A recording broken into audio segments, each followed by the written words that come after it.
नमस्कार बच्चों, this is Ram Bishnoi and you watching geography group. आज के इस एपिसोड में हम डिस्कस करने वाले हैं क्लास 12th ज्योग्राफी भूगोल के डिटेल सिलेबस को।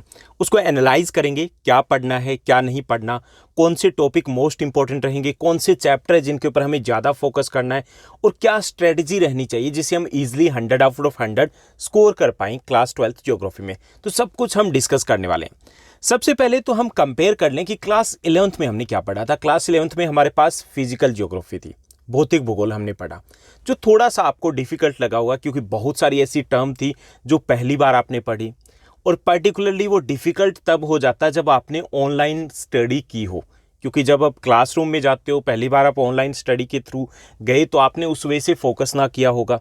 जब फोकस नहीं कर पाते तो वहाँ पर वो चीज़ें काफ़ी कॉम्प्लिकेटेड आपको लगी होगी, लेकिन बी बुक वहाँ पर भी ईजी थी। क्लास 12th की बात करें तो यहाँ पे हम ह्यूमन ज्योग्राफी की बात करेंगे, यानी मानव भूगोल पढ़ने वाले। जितने भी टॉपिक, जितने भी कंसेप्ट हम यहाँ पर पढ़ेंगे वो सारे बहुत इजी रहेंगे, हमारे आसपास की लाइफ से कनेक्टेड रहेंगे। यानी कुछ भी ऐसा नहीं होगा जो आपको लगे कि आप पहली बार पढ़ रहे हो, इसके बारे में आपने नहीं सुना है। दूसरा जो सबसे अच्छी बात है क्लास 12th ज्योग्राफी के सिलेबस की, कि आपके पास 2 बुक है। इसमें हम वर्ल्ड ज्योग्राफी की बात करेंगे, दूसरे में हम बात करेंगे इंडियन ज्योग्राफी की। लेकिन जितने भी कंसेप्ट जो दिए गए हैं वो सेम है। जैसे हम क्लास 12th के ए बुक में हम वर्ल्ड पॉपुलेशन की बात करेंगे तो पॉपुलेशन के बारे में पढ़ेंगे, वही कंसेप्ट तो हम बी बुक में पढ़ने वाले हैं।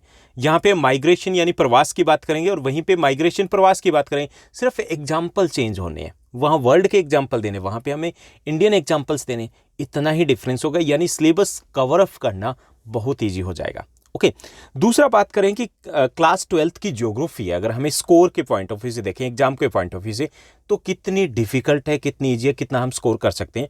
तो अगर आपका लेवल 70 मार्क्स का है, मान लीजिए कि आप ये सोच रहे हो कि 70% के आसपास मेरे आ सकते हैं, आप ज्योग्राफी में 100 स्कोर कर सकते हो ईजिली, गारंटेड, पक्का। लेकिन आपको 2 चीज़ों को ध्यान रखना है। पहला, आपको नोट्स बनाने, नोट्स की है आपके लिए, अभी के लिए नहीं, कि अगर लाइफ में आपको आगे बढ़ना है, आप अगर सोच रहे हो कि मुझे सक्सेस मिले, तो नोट्स बनाने की हैबिट आपकी होनी चाहिए। तो यहाँ पर क्लास 12th में भी अगर आपको ज्योग्राफी में 100 आउट ऑफ 100 स्कोर करना, 99 की बात नहीं करा, 100 स्कोर कर सकते हो, ईजिली कर सकते हो, तो नोट्स बनाना है पहली चीज़। दूसरा, आपको फोकस करना है डायग्राम और मैप वर्क के ऊपर। आमतौर पर काफ़ी सारे स्टूडेंट्स ये गलतियाँ करते हैं कि डायग्राम है, चलो बाद में देखा जाएगा। डायग्राम को आपको नोट्स के साथ इंक्लूड करना है, ऐसे ही मैप वर्क है वो साथ ही साथ करना है। दोनों चीज़ें मैंने पहले ही कर रखी है। यहीं पे आप चैनल के ऊपर अगर सर्च करोगे तो प्रोजेक्ट्स एंड असाइनमेंट्स में आपको मैप वर्क का प्रोजेक्ट मिल जाएगा, जहां पर एक स्टूडेंट का प्रोजेक्ट मैंने पब्लिश किया हुआ है। तो वहाँ से आप देख सकते हो किस तरीके से मैप वर्क, अगर हम प्रोजेक्ट तैयार कर लें कि किस चैप्टर में से कितने मैप वर्क के पॉइंट है, तो 20 के आसपास मैप बनेंगे आपके। तो आपका अभी से, यानी कि आप 1 दिन या 2 दिन लगाते हो ठीक से, तो आपका पूरा मैप वर्क तैयार हो जाएगा। ऐसे जो डायग्राम है किस तरीके से इंक्लूड करने, कौन से इंपॉर्टेंट रहेंगे, तो हमने जो बुक है आपकी वर्ल्ड ज्योग्राफी है वो ऑलरेडी हम पब्लिश कर चुके हैं हिंदी इंग्लिश मीडियम में। इंग्लिश मीडियम में कुछ चैप्टर पब्लिश हुए, तो वहाँ से आप नोट्स से नोट डाउन कर सकते हो, एज इट इज़ उनको बना सकते हो, जो कि क्वालिटी नोट्स है। तो उससे आपको एक आइडिया भी, अगर खुद भी बनाते हो तो एक बड़े तौर पर आइडिया मिल जाएगा कि किस टाइप के नोट्स बनाने हैं और कौन कौन से डायग्राम्स हमें इंक्लूड करने हैं। तो चलिए अब सिलेबस को देखते हैं और बात करेंगे किस चैप्टर में क्या पढ़ने वाले हैं और कौन सा चैप्टर कितना इंपॉर्टेंट रहने वाला है। सबसे पहले जो हम बात करेंगे वो हमारी फर्स्ट बुक है, फंडामेंटल्स ऑफ ह्यूमन ज्योग्राफी, मानव भूगोल के मूल सिद्धांत। यहाँ पे हमारा फर्स्ट चैप्टर रहेगा, पहला चैप्टर रहेगा human geography, nature and scope, मानव भूगोल, प्रकृति एवं विषय क्षेत्र। पहला चैप्टर है, थ्योरेटिकल चैप्टर है, आपके लिए काफ़ी इंपॉर्टेंट रहेगा। अब 3+1 यानी कि 4 मार्क्स का ये चैप्टर रहेगा। इसमें एक 3 मार्क्स का क्वेश्चन पूछा जाएगा, 1 मार्क्स का। इस चैप्टर में बेसिकली बात की गई कि ह्यूमन ज्योग्राफी होती क्या, मानव भूगोल क्या होता है, उसकी परिभाषाएं क्या होती है, इसका विषय क्षेत्र क्या है, क्या पढ़ने वाले हैं, और मानव भूगोल की प्रमुख शाखाएं कौन सी है, मानव भूगोल की प्रमुख अवधारणाएं कौन सी है, मानव भूगोल की इंपॉर्टेंस क्या है, इस टाइप के टॉपिक डिस्कस किए गए। तो थ्योरेटिकल है तो इतना इंटरेस्टिंग हो सकता ना लगे, लेकिन छोटा सा चैप्टर, आप 45 मिनट्स में ईजिली कर सकते हो इसको। ओके, उसके बाद दूसरा जो हमारा सेकंड चैप्टर रहेगा, सेकंड चैप्टर दिया गया the world population, distribution, density and growth, विश्व जनसंख्या, वितरण, घनत्व और वृद्धि।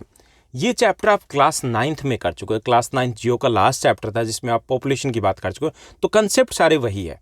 यहाँ पे हम वर्ल्ड लेवल की जो पॉपुलेशन है उसके एग्जाम्पल्स लेने वाले हैं। ओके, यानी हम समझेंगे कि जनसंख्या, विश्व की जनसंख्या है वो कैसे वितरित है, असमान रूप से वितरित है। हम सभी को पता है कि कुछ देशों में जनसंख्या बहुत ज़्यादा है, कुछ में बहुत कम है। तो उसके कारण क्या है? जनसंख्या वृद्धि किसे कहते हैं? जनसंख्या प्रवास क्या होता है? उसके कारण क्या है? और जनसंख्या वृद्धि के जो सिद्धांत है उसकी भी हम बात करने वाले हैं। तो ये सब कुछ हम यहाँ पर डिस्कस करेंगे। ओके, बहुत आसान सा चैप्टर है, लेंथी है, लेकिन इंपॉर्टेंट है क्योंकि एक 5 मार्क्स का क्वेश्चन इस चैप्टर में से आपके एग्जाम में, जो बोर्ड एग्जाम है उसमें पूछा जाता है, चाहे आप किसी भी स्टेट बोर्ड के हो या फिर सीबीएसई के स्टूडेंट्स हो।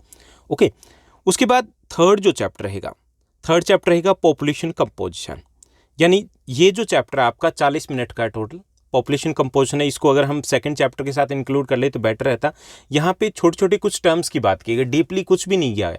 यहाँ पे बात की है सेक्स रेशो की, यानी कि लिंगानुपात की बात की गई है, और सेक्स एज कंपोजिशन की बात की है, आयु लिंग संरचना की बात की गई है।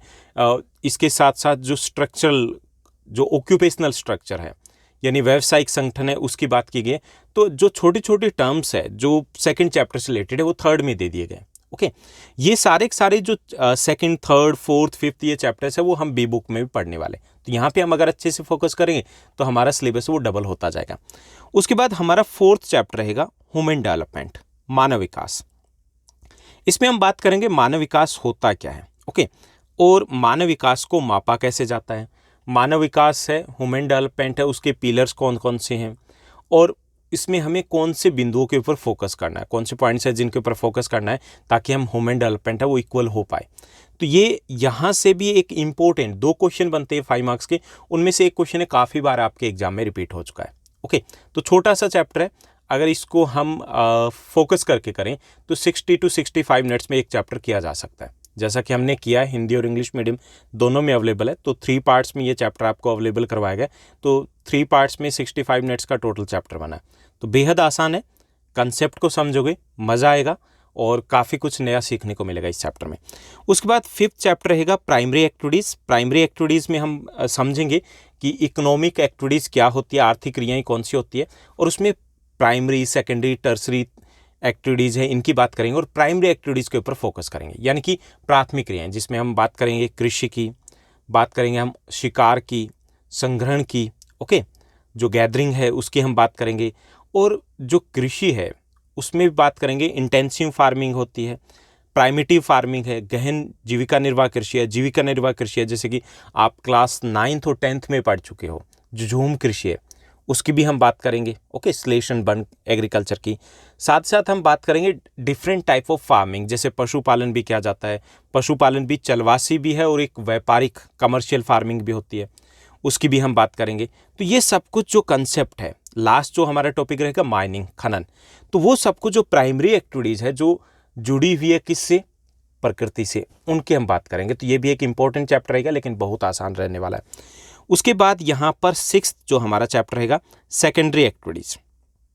6th चैप्टर में हम बात करेंगे सेकेंडरी एक्टिविटीज़ में इंडस्ट्रीज़ की बात करेंगे। ओके, तो इसमें हम डिस्कस करेंगे कि सेकेंडरी एक्टिविटीज़ है उनकी इंपॉर्टेंस क्या है, इंडस्ट्रीज़ की जो लोकेशन होती है यानी कि जहाँ पर उद्योग लगते हैं, तो कौन से फैक्टर्स हैं उनकी लोकेशन को अफेक्ट करते हैं, कौन से कारक है जो उनकी अवस्थिति को प्रभावित करते हैं, वो हम बात करेंगे। और कुछ इंपॉर्टेंट जो इंडस्ट्रीज़ है, 2 या 3 इंडस्ट्रीज़ है जिनको हम डिटेल में डिस्कस करने वाले, जैसे आयरन स्टील इंडस्ट्री है, कॉटन इंडस्ट्री है, IT इंडस्ट्री है, उनको हम डिटेल में डिस्कस करेंगे। तो इतना लेंथी चैप्टर नहीं है और इसमें 2 या 3 हमारे इंपॉर्टेंट क्वेश्चन बनेंगे।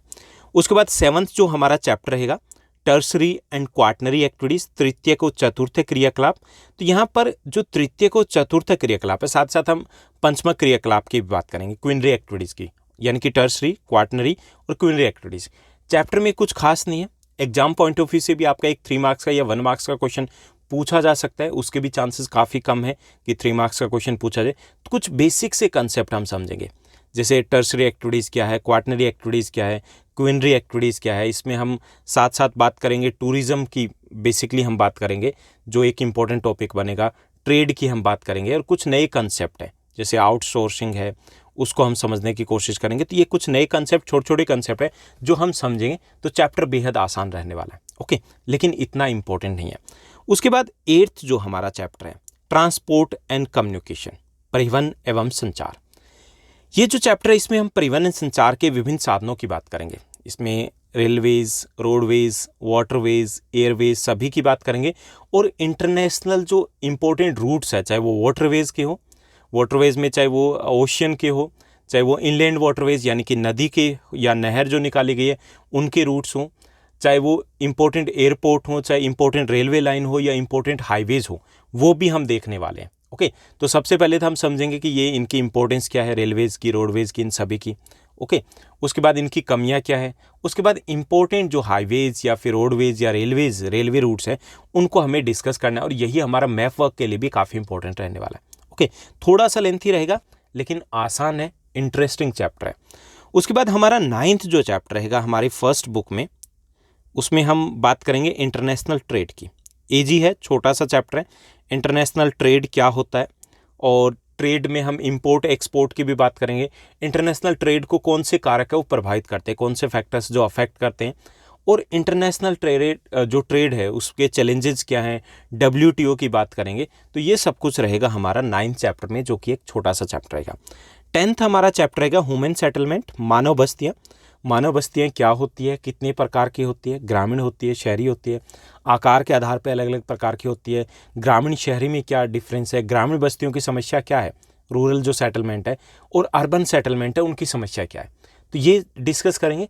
ज़्यादा मुश्किल नहीं है, जब हम पढ़ेंगे तो आपको लगेगा कि ये सब कुछ तो हमें पहले से पता है।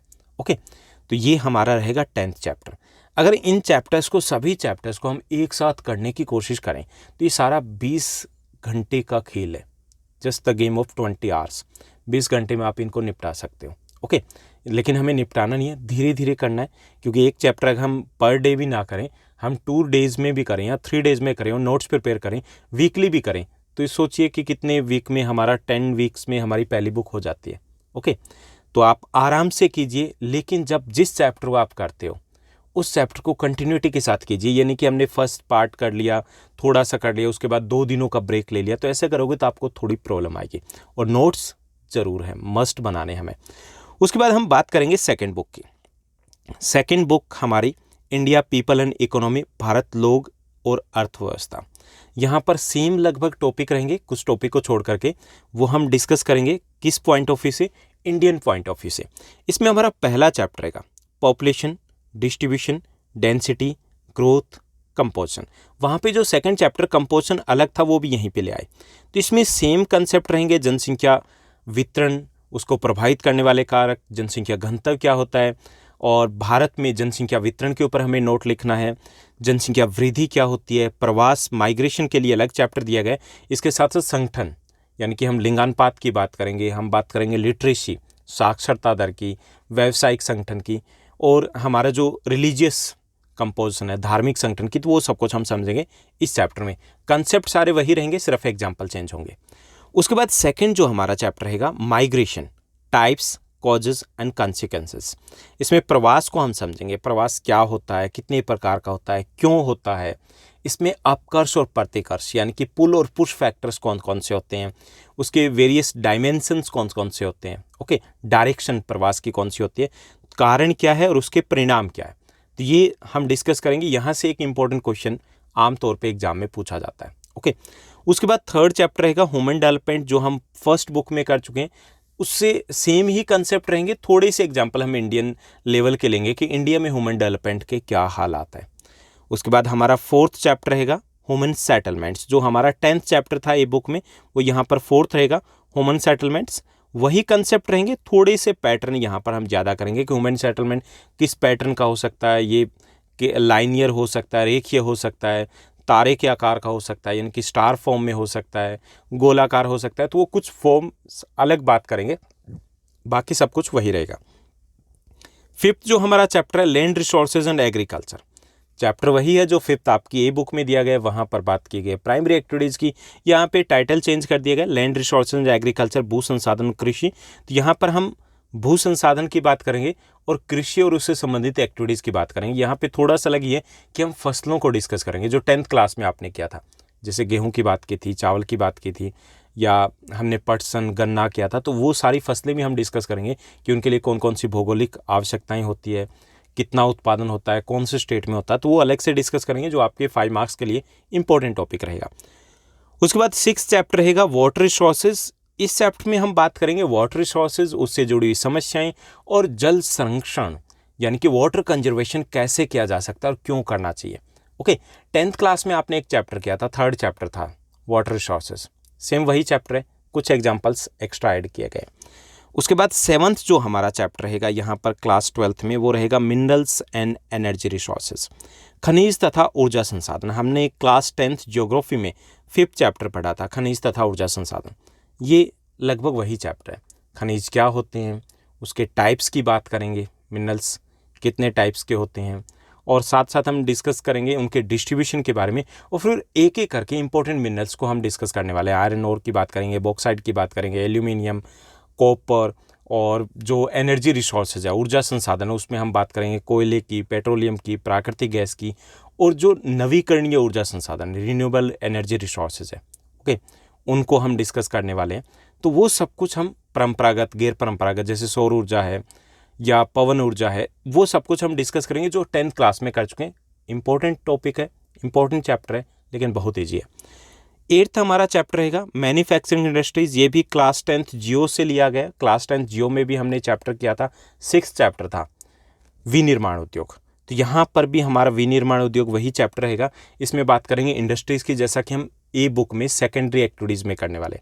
जो हमारा 6th चैप्टर है वो सेम एज इट इज़ है। उद्योग क्या होते हैं, कितने प्रकार के होते हैं, कौन से कारक उनको प्रभावित करते हैं, और कुछ इंपॉर्टेंट जो इंडस्ट्रीज़ है, cotton textile, jute industry, sugar industry, iron steel industry, तो वो हम डिटेल में डिस्कस करने वाले हैं। ओके, उसके बाद हमारा 9th चैप्टर रहेगा planning and sustainable development in Indian context. इसमें हम बात करेंगे नियोजन, यानी कि प्लानिंग क्या होती है, किसी भी इलाके के विकास के लिए कितने प्रकार की होती है, और उसमें 2 एग्जाम्पल दिए गए। ओके, एक एग्जाम्पल दिया गया जो हिमाचल प्रदेश का, और दूसरा एग्जाम्पल दिया गया राजस्थान का। तो उन कहानियों के द्वारा जो एग्जाम्पल दिए गए, केस स्टडी है, उनके थ्रू हम समझेंगे कि प्लानिंग से कैसे बदलाव लाया जा सकता है, कैसे सतत पोषणीय विकास, सस्टेनेबल डेवलपमेंट मीन्स सतत पोषणीय विकास, यानी कि पर्यावरण को बिना नुकसान पहुंचाए भी विकास किया जा सकता है। तो वो हम यहाँ पे समझेंगे। चैप्टर ईजी है, एक बार आप पढ़ोगे तो सब कुछ क्लियर हो जाएगा। उसके बाद 10th जो हमारा चैप्टर रहेगा, 10th chapter transport and communication हमारा रहने वाला है, जैसा कि ए बुक में हमने किया था, लेकिन यहाँ पर हम सिर्फ इंडियन ट्रांसपोर्ट की बात करेंगे। अगर आपने 10th क्लास में चैप्टर 7th चैप्टर था हमारी अर्थव्यवस्था की जीवन रेखाएं, भारतीय अर्थव्यवस्था या राष्ट्रीय अर्थव्यवस्था की जीवन रेखाएं, उसमें हमने बात की थी रेलवेज़ की, रोडवेज़ की, पाइपलाइंस की और एयरवेज़ की। तो वो सब कुछ यहाँ पर हम डिस्कस करने वाले हैं। साथ साथ हम संचार के साधनों की बात करेंगे, कितनी इंपॉर्टेंस है, क्यों ज़रूरी है। 11th चैप्टर रहेगा इंटरनेशनल ट्रेड, सेम रहेगा। यहाँ पर कुछ कंसेप्ट हम इंडियन वे से देखेंगे कि व्यापार भारत का किन किन देशों के साथ है, कितना है। 12th जो चैप्टर रहेगा geographical perspective on selected issues and problems, भौगोलिक परिप्रेक्ष्य में चयनित कुछ मुद्दे और समस्याएं। यहाँ पर भी बेसिक सा एक कंसेप्ट है जो हम डिस्कस करेंगे। इसमें हम बात करेंगे पॉल्यूशन की, जल प्रदूषण है उसकी बात करेंगे, वाटर पॉल्यूशन, एयर पॉल्यूशन, इन सब को समझेंगे कि इसके कारण क्या है। जैसे मलिन बस्तियों की समस्या है, ये भी एक समस्या है। तो इन सब के कारण क्या है, इनको दूर करने के उपाय क्या हो सकते हैं। तो वो एक बेसिक सी जो चीज़ें होती है ना जीके वाली, वो यहाँ पर दी गई। लेकिन ये जो आपके 2 चैप्टर दिए गए, 9th और 12th चैप्टर, दोनों चैप्टर हालांकि इन्वायरमेंट से जुड़े हुए, तो इसलिए यहाँ से क्वेश्चंस आपके लगभग कन्फर्म होते हैं। एक 5 मार्क्स का क्वेश्चन, एक 3 मार्क्स का क्वेश्चन। तो ये चैप्टर ईजी हैं, थोड़ा लीक से हटके हैं, लेकिन एग्जाम के पॉइंट ऑफ व्यू से काफ़ी इंपॉर्टेंट रहने वाले। तो यहाँ अब तक जो आपको सिलेबस में प्रोवाइड करवा चुका हूँ कि मैंने अभी तक यहाँ इस यूट्यूब चैनल के ऊपर ए बुक आपकी पब्लिश कर चुका हूँ। कुछ डेज़ के बाद बी बुक भी आपकी अवेलेबल हो जाएगी। उसके बाद जैसे ही हम आगे बढ़ेंगे, अभी ऑलरेडी रेडी है कि आपको चैप्टर वाइज मैं मोस्ट इंपॉर्टेंट क्वेश्चन देने वाला हूँ जो आपके एग्जाम में आ सकते हैं। और जब हम जैन के आसपास आगे बढ़ेंगे तो तब मैं आपको MCQ 1 मार्क्स के क्वेश्चन है वो भी अवेलेबल करवा दिए जाएंगे। यानी कि क्लास 12th ज्योग्राफी का कंप्लीट पैकेज आपको यहाँ पर अवेलेबल होगा। तो चलिए, हो गया हमारा सिलेबस। उम्मीद करता हूँ आपको सब कुछ कंसेप्ट क्लियर हो गए होंगे। फिर भी आपको कोई डाउट है तो आप कमेंट करके पूछ सकते हो ताकि हम डिस्कस कर पाएँ। अगर आपको आज का ये एपिसोड अच्छा लगा, कि आपको अच्छे समझ में आया, तो अपने फ्रेंड्स के साथ आप शेयर कर सकते हो। थोड़े दिन पहले हमने एक और टॉपिक, इंपॉर्टेंट टॉपिक डिस्कस किया था, आपके साथ शेयर किया था। वो था ऑनलाइन स्टडी, जिसमें बहुत सारी प्रॉब्लम्स आती है। आप सभी ने ऑनलाइन स्टडी की होगी, अब करे हो, इन फ्यूचर में अगर कोविड नहीं रहेगा तो भी करने वाले हो, क्योंकि ऑनलाइन स्टडी से बहुत सारे एडवांटेज मिलते हैं। लेकिन कई सारी गलतियाँ करते हैं जिसके कारण हम ठीक तरीके से जो आउटकम आना चाहिए वो नहीं आ पाता। क्या गलतियां करते हैं, क्या गलतियां हैं जो हमें नहीं करनी है, वो मैंने इस एपिसोड में डिस्कस किया। इसका लिंक आपको आई टैब के ऊपर दे दिया जाएगा, वहाँ से आप इस वीडियो को एक्सेस कर सकते हो, या फिर आप प्लेलिस्ट में जाइए, वहाँ पे ज्योग्राफी ग्रुप स्पेशल एक प्लेलिस्ट दी गई, वहाँ पर इस टाइप के बहुत सारे वीडियोस आपके काम के मिलेंगे, वहाँ से आप इसको देख सकते हो। तो आज के लिए बस इतना ही। Thank you, bye bye, have a nice day.